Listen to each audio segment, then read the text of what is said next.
Alexandre Loukachenko a mis son pays à la disposition de l'armée russe, notamment ses voies ferrées.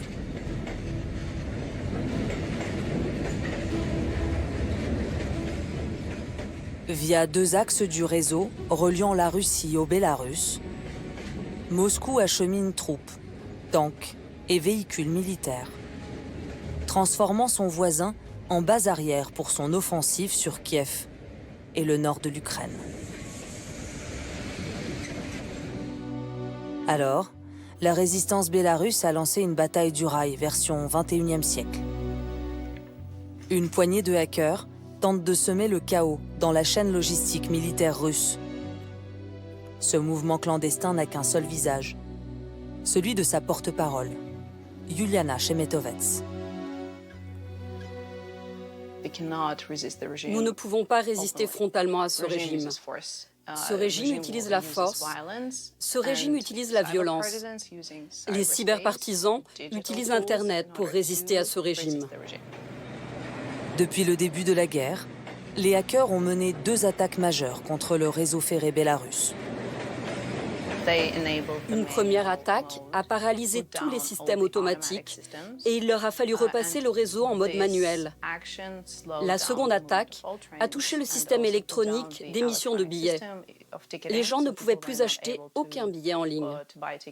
Les cyberpartisans savent qu'ils ne peuvent pas stopper complètement les trains militaires russes. Mais s'ils parviennent à les ralentir, c'est un temps précieux donné aux Ukrainiens pour préparer leur riposte.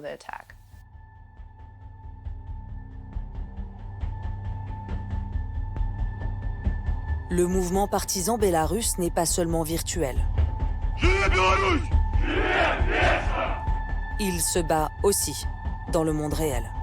Des civils et des militaires bélarusses qui ont fait défection intègrent des bataillons comme celui-ci, les Bell Warriors, affectés début mars à la défense de Kiev.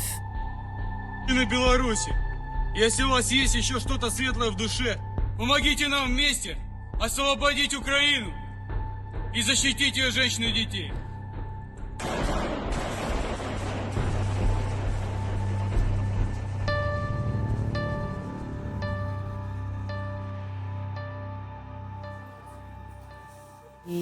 J'espère sincèrement que le moment historique que nous sommes en train de vivre sera un moment charnière pour le Bélarus également. Qu'une victoire de l'Ukraine permettra de nous ouvrir la voie, à nous, les Bélarusses. Nous sommes en train de faire un choix de valeurs que nous voulons défendre. Nous voulons vivre dans la liberté, de façon démocratique, mais ce passé tente de nous retenir par la force. Vladimir Poutine rêvait d'une guerre éclair. Son armée s'est enlisée. Il niait l'identité ukrainienne. Il l'a renforcée. Il voulait souder la grande famille slave.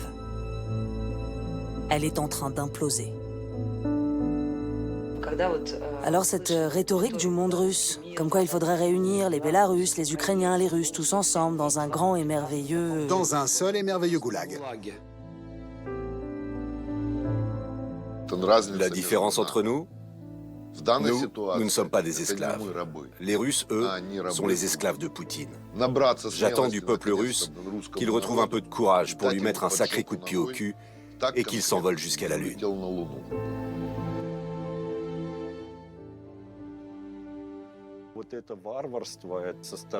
Cette agression barbare a le mérite d'avoir enfin fait comprendre à ceux qui aimaient l'idée du monde russe que l'Ukraine, ce n'était pas la Russie. L'Ukraine ne sera jamais la Russie.